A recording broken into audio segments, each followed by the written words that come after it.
विपुलीकृत वैभव गौरभुवं भुवनेषु विकीर्तित गौरदयं दयनीयगणार्पित गौरपदं प्रणमामि सदा प्रभुपादपदम् प्रणमामि सदा प्रभुपादपदं चिरगौरजनाश्रय विश्वगुरुं गुरुगौरकिशोरकदास परं परमादृतभक्तिविनोदपदं प्रणमामि सदा प्रभुपादपदं प्रणमामि सदा प्रभुपादपदं प्रणमामि सदा प्रभुपादपदं प्रणमामि सदा प्रभुपादपदं प्रणमामि सदा प्रभुपादपदं।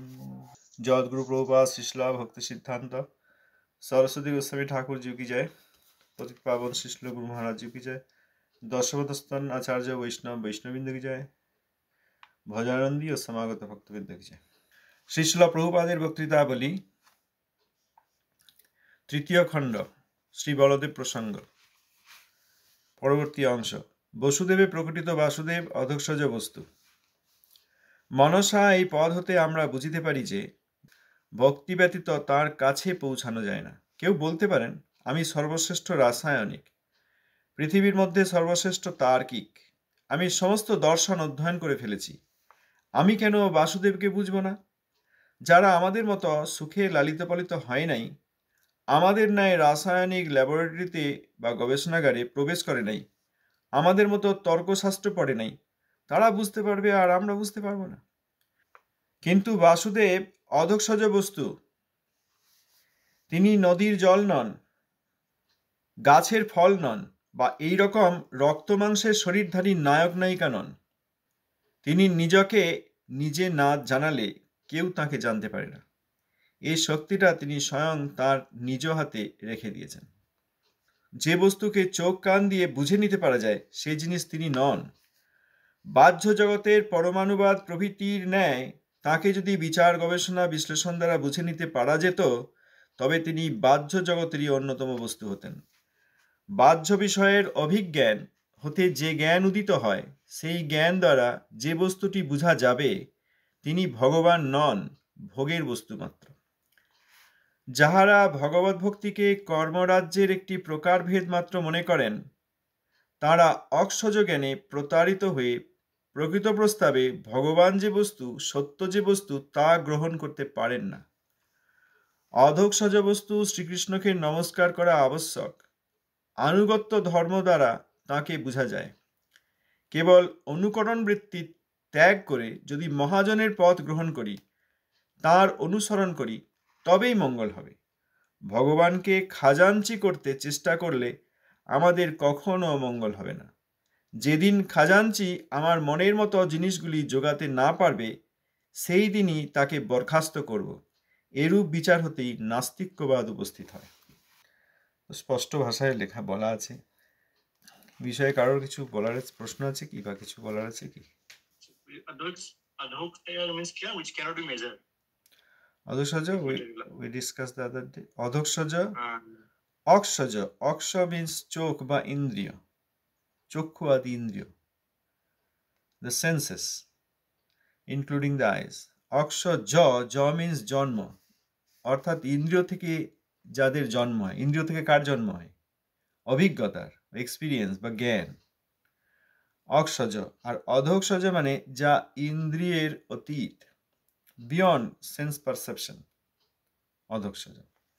মনসা, মনসা এই পদ থেকে আমরা বুঝতে পারি ভক্তি ছাড়া তার কাছে পৌঁছানো যায় না কোনোভাবে। কর্মের দ্বারা, জ্ঞানের দ্বারা পৌঁছানো যাবে না।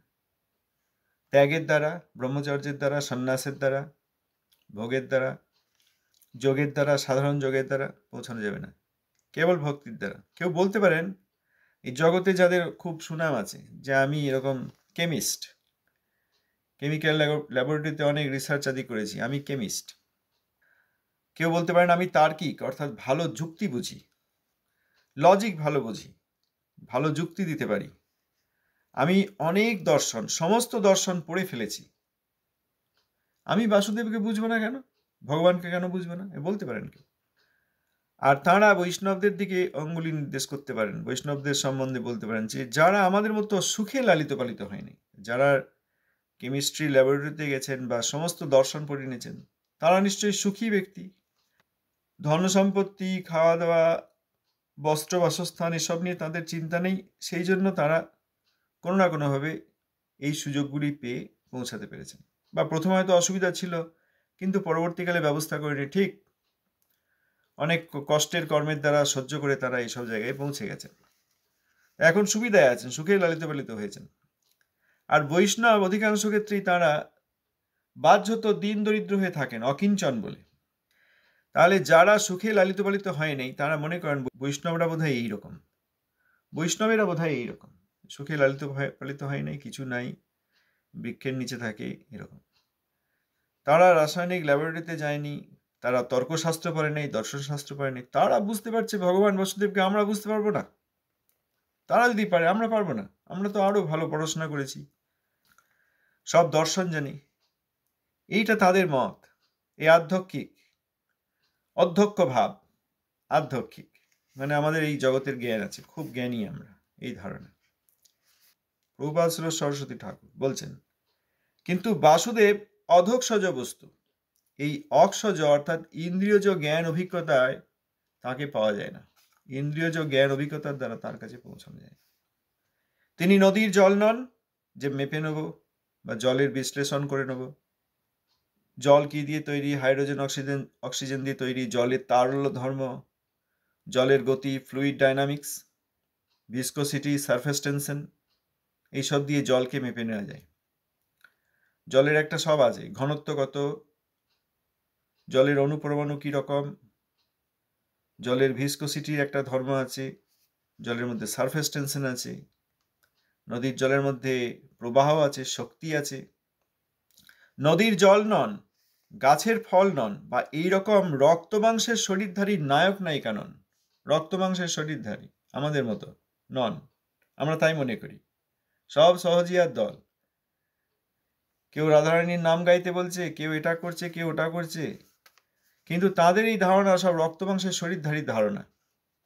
যাদের নাম নেওয়া যায় না, যাদের নাম নেওয়া যায় না, বিধিমার্গ সঠিকভাবে পালিত হওয়া এবং শুদ্ধ রাগ ভক্তের আনুগত্যে রাগ প্রাপ্ত হওয়া, এইসবের ধারণা নেই। রক্তমাংসের শরীরধারী নায়ক নায়িকা নন, তিনি নিজকে নিজে না জানলে কেউ তাকে জানতে পারে না। আমরাও বিভিন্ন রকম সাধনাদির দ্বারা ভগবানকে জানতে পারবো না। কেউ অহংকার করতে পারে না, আমি এরকম ভালো একাদশী করি বা এরকম অনেকদিন এইসব করছি, অনেক হরিনাম করছি, ও তার দ্বারাও হবে না। এইসব সাধনা থেকে যখন ভগবান প্রসন্ন হবেন, তখন ভগবান তিনি নিজেকে নিজে দিতে পারেন। আর বিশেষ করে আবার ভক্তের মাধ্যমে তাকে দিতে পারেন, কৃষ্ণ কৃষ্ণকে দিতে পারেন। আমাদের সাধনাও যৎকিঞ্চিত কর, খুব সামান্য, অতি অল্প।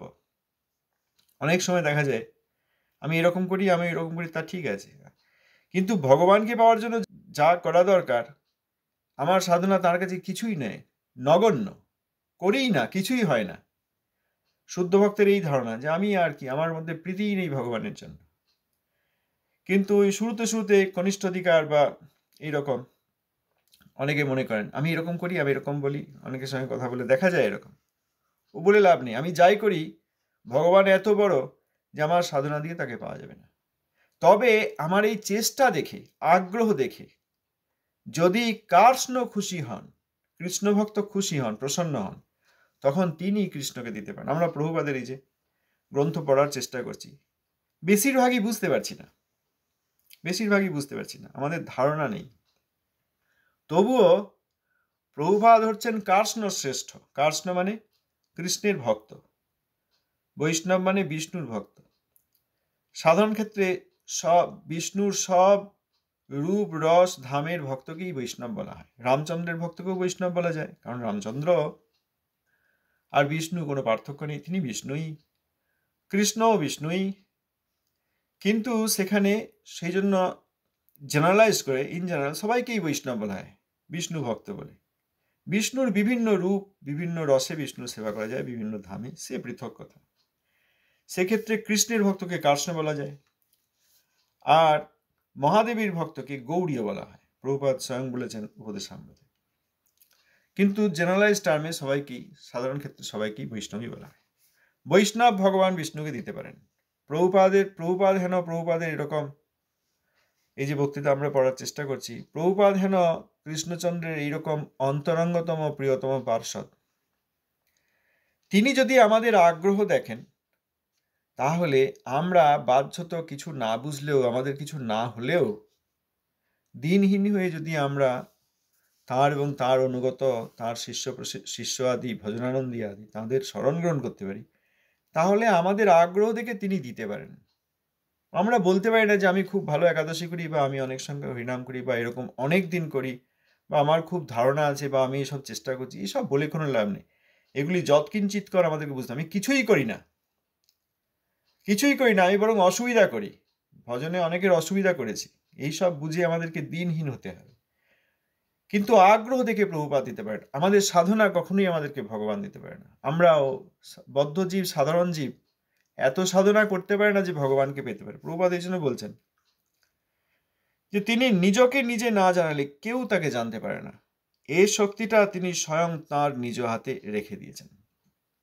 এইটা তিনি নিজের হাতে রেখেছেন যে আমি যখন দেব কাউকে, তখনই সে আমাকে পাবে। তাছাড়া শত সহস্র সাধনা ইত্যাদি দ্বারা সম্ভব নয়।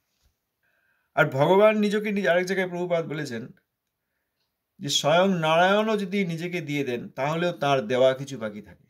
কিন্তু শুদ্ধ ভক্ত প্রকৃত অর্থেই ভগবানকে সম্পূর্ণরূপে দিতে পারেন। এই জন্য আমরা কৃষ্ণের অনুসারী, আমরা সরাসরি কৃষ্ণের কথা বলতে পারি না, কিন্তু কৃষ্ণের প্রিয়তম অন্তরঙ্গতম নিজজন প্রভুপাদের আমরা আশ্রয় গ্রহণ করছি, তাঁর শিষ্যগণের আনুগত্য করছি, তাঁর শিষ্যগণকে প্রীতি করার চেষ্টা করছি, যাতে কোনো না কোনো দিন প্রভুপাদ খুশি হন, প্রভুপাদের পুত্রগণ, পারমার্থিক পুত্রকন্যাগণ খুশি হন যে হ্যাঁ, এরা চেষ্টা করছে, তখন তারা দিতে পারেন।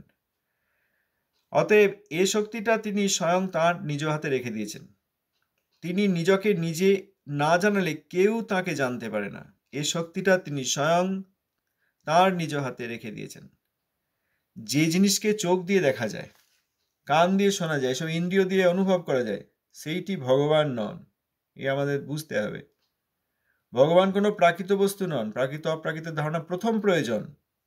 ভগবান কোনো প্রাকৃত বস্তু নন। ভগবানকে কোনো কিছু দ্বারা স্পর্শ করা যায় না। চোখ কান দিয়ে তো যায় না। তার থেকেও সূক্ষ্ম যে মন, সেই মন দিয়েও ভগবানকে অনুভব করা যায় না। মনের চেয়েও সূক্ষ্ম হচ্ছেন বুদ্ধি। বুদ্ধি দিয়েও ভগবানকে জানা যায় না। বুদ্ধি দিয়েও ভগবানের তত্ত্ব, ভগবানের রূপ গুণ কিছুই বোঝা যায় না। এই অক্ষজ জ্ঞান দিয়ে, চোখ কান নাক ইত্যাদি দিয়ে আমরা যেসব অভিজ্ঞতা পেয়েছি, মনের চালনা দিয়ে, বুদ্ধির বৃত্তি দিয়ে আমরা যে বস্তু পাই, সেটি ভগবান নন। চোখ কান নাক দিয়ে যা বোঝা যায়, সেটি ভগবান নয়। তিনি সেই জিনিস নন। এই বাইরের জগতের পরমাণুবাদ প্রভৃতির ন্যায় তাকে যদি বিচার, গবেষণা, বিশ্লেষণ দ্বারা বুঝে নিতে পারা যেত, তবে তিনি বাহ্য জগতেরই অন্যতম বস্তু হতেন। বিজ্ঞানীরা তো অনেক কিছু করেছেন। প্রথমে অণুর একরকম ধারণা ছিল, পরমাণুর একরকম ধারণা ছিল, নিরেট পরমাণু, তারপর দেখা গেল না, পরমাণু নিরেট নয়, তার মধ্যে বেশিরভাগটাই ওপ্যাক, ফাঁকা, মাঝখানে নিউক্লিয়াস, তার চারিদিকে বহু দূরে একটা ইলেকট্রন ঘুরছে। যে কোনো জিনিস আমরা দেখি, ইট, পাথর, লোহা, লস্কর ইত্যাদি, ও বেশিরভাগটাই তার ভিতরে ফাঁকা। আমরা এরকম দেখি, কারণ দৃশ্য জগতের আলো এই পরমাণুর মধ্যে যে ফাঁকা জায়গা আছে সেখানে ঢুকতে পারে না, কারণ দৃশ্য জগতের আলোর ওয়েভ লেন্থ, তরঙ্গ দৈর্ঘ্য অনেক বেশি। তরঙ্গ দৈর্ঘ্য বেশি বলে ওই পরমাণুর ভিতরে ঢুকতে পারে না। তখন আমরা তাকে ওই দৃশ্য জগতের আলো যে প্রতিফলিত হয়ে আমাদের চোখে আসে, আমরা দেখি আবার নিরেট বস্তু। একটা লোহার বল নিরেট বস্তু, কিন্তু তার ভিতরে দেখা যাবে এক একটা পরমাণু ওই ফুটবল মাঠের মাঝখানে একটা ফুটবল রাখা আছে, আর চারিদিকে ফাঁকা, বহু দূরে সূক্ষ্ম ছোট একটা অংশ ঘুরে বেড়াচ্ছে, এতটা ফাঁকা। ও হিসেব করলে দেখা যাবে নিউক্লিয়াস, বিভিন্ন পরমাণু নিউক্লিয়াসের সাইজ, আকার, আর তার চারিদিকে যে ইলেকট্রন ঘুরছে, ও দেখা যাবে বহু ফাঁকা জায়গা আছে মাঝখানে। তো বিজ্ঞানীরা তো প্রথমে পরমাণুকে নিরেট, একটা ছোট্ট, যে জিনিস কখনো আর ভাঙা যায় না, এইরকম সংজ্ঞা দিয়েছিলেন। সেই সংজ্ঞা তো এখনো ক্লাস 6-7 বিজ্ঞানে পড়ানো হয়। পরে সেই ছাত্ররা যখন বড় হয়, তখন তারা পরমাণুর প্রকৃত, বর্তমানে পরমাণুর যে ধারণা পাওয়া গেছে স্ট্রাকচার সম্বন্ধে, সেই সম্বন্ধে বুঝতে পারেন। সুতরাং বিজ্ঞানের অনেক উন্নতি হয়েছে। পরমাণুর মধ্যে নিউক্লিয়াসের মধ্যে আবার প্রোটন, নিউট্রন ইত্যাদি, তার মধ্যেও অনেক কিছু আছে, কোয়ার্ক, এইসব বহু কিছু আছে। সেই সব জিনিস জানা গেছে। যদি যদি এই বাইরের জগতের পরমাণুবাদ, তারপরে এই যে বিগ ব্যাং থিওরি, অমুক তমুক, এরকম সবখানে সব শেষে গিয়ে একটা কালো গহ্বরে ঢুকে যাচ্ছে, এইসব করে যদি কখনো ভগবানের কাছে পৌঁছানো যেত, তাহলে ভগবান বাসুদেব এই জগতেরই অন্যতম বিশেষ একটা জিনিস হতেন। কিন্তু তা তিনি নন। বাহ্য জগতের কোনো ধারণা দিয়ে বোঝা যাবে না। যত আমরা রিসার্চ করি, কেমিক্যাল বা ফিজিক্যাল, কেমিস্ট্রি, ফিজিক্স ইত্যাদি, ম্যাথমেটিক্স, যত কিছু দিয়ে করি, ভগবানকে পাওয়া যায় না। আমরা এরকম ছোটবেলায় সব পড়াশোনা যখন করতাম, কলেজে এসব আলোচনা হতো যে একটা সাই ফাংশন, সেই সাই ফাংশনটা এরকম ভগবান, তাকে ডিফাইন করা হচ্ছে। এবার সাই ফাংশনের যত সব প্রপার্টি বার করা হচ্ছে, এইভাবে আমরা ভগবানকে জেনে নেব।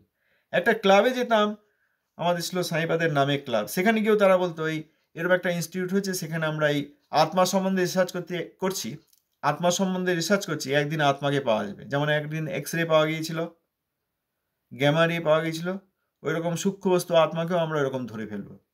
অসম্ভব। ভগবান এই পরমাত্মা আর পরমাত্মার বিভিন্নাংশ যে আত্মা, এইসব ল্যাবরেটরিতে, অর্থাৎ এই বাহ্য জগতের পরমাণুবাদ প্রভৃতি, অ্যাটমিক থিওরি, মলিকুলার থিওরি, এইসব অ্যাটমিক থিওরি ইত্যাদির দ্বারা যদি তাকে বিচার করা যেত, বিচার গবেষণা বিশ্লেষণ দ্বারা বুঝে নিতে পারা যেত, তবে তিনি এই জগতেরই একটা বিশেষ বস্তু হতেন। কিন্তু তিনি তো এই জগতের কোনো বস্তুই নন। অতএব এই জগতের কোনো জ্ঞান দিয়ে, ধারণা দিয়ে, অভিজ্ঞতা দিয়ে পাওয়া যাবে না।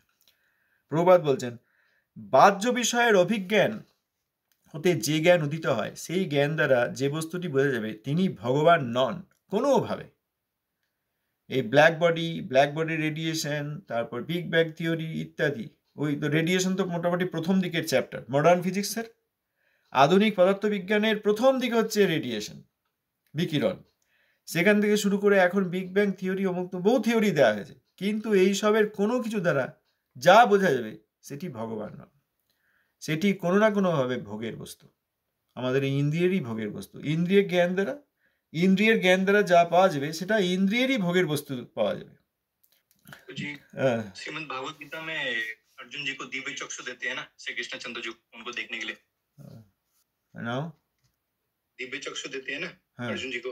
ओके, देन मतलब वही कि मतलब मेटेरियल आई से तो हम देख नहीं पाएंगे श्री कृष्ण चंद्र जी।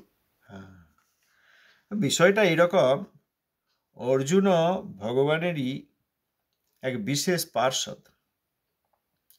তাঁরও প্রাকৃত চোখ নেই, কিন্তু বললেন কথাটা ভালো বোঝার আছে। উনি বলছেন যে শ্রীমদ্ ভগবত গীতায় কৃষ্ণ অর্জুনকে দিব্যচক্ষু দিলেন, তখন তিনি এই বিশ্বরূপাদি দেখলেন, এই কথা বলছেন। তো এর মধ্যে অনেক বিষয় বোঝার আছে। প্রথমত হচ্ছে, হ্যাঁ, প্রথম হচ্ছে যে অর্জুন আমাদের মতো সাধারণ ব্যক্তি বা সাধারণ যোদ্ধা বা ক্ষত্রিয় নন। তিনি নরনারায়ণের নর। কৃষ্ণ নারায়ণ আর অর্জুন নর। কৃষ্ণ বিভূতি যোগে বলেছেন যে পাণ্ডবগণের মধ্যে আমি অর্জুন, বলেছেন না, অক্ষরের মধ্যে অ, তিথিদের মধ্যে একাদশী। আমরা সেদিন আলোচনা করলাম কবিগণের মধ্যে শুক্রাচার্য, উষণা, এইরকম সেখানে পাণ্ডবদের মধ্যে আমি অর্জুন। তা পাণ্ডবদের মধ্যে তিনি অর্জুন, এবং তিনি কৃষ্ণের সখা। কৃষ্ণের সঙ্গে অনেক গল্প করেছেন, অনেক জায়গায় ভ্রমণ করেছেন, অনেক ঘটনায় একসঙ্গে থেকেছেন, এক শয্যায় শয়ন করেছেন, বন্ধু বলে শুয়েছেন, হ্যাঁ, বন্ধু বলে, দুই বন্ধু। তাই অর্জুন সাধারণ ব্যক্তি নন। আবার বলেছেন যে আমার এই দ্বিভুজ রূপ যা তুমি দেখছো, এই অপূর্ব দুর্লভ দর্শন। বিশ্বরূপের চেয়েও এই দ্বিভুজ রূপ অপূর্ব দর্শন। তাহলে ছিল স্বামীপাদ এক জায়গায় এই ব্যাখ্যা করে, মানে সুন্দর করে কবিতা করে লিখেছেন যে আমার দ্বিভুজ রূপ দুর্লভ দর্শন, তুমি যা হেরিছ তাহা হয়ে এক মন, এরকম একটি শ্লোক আছে, দেখবেন, ছিল স্বামীপাদের বাংলা গীতার। তো যাই হোক, সেখানে দুর্লভ দর্শন, তাহলে দ্বিভুজ রূপ দর্শন করছেন বাসুদেব দ্বারকাধীশ কৃষ্ণের।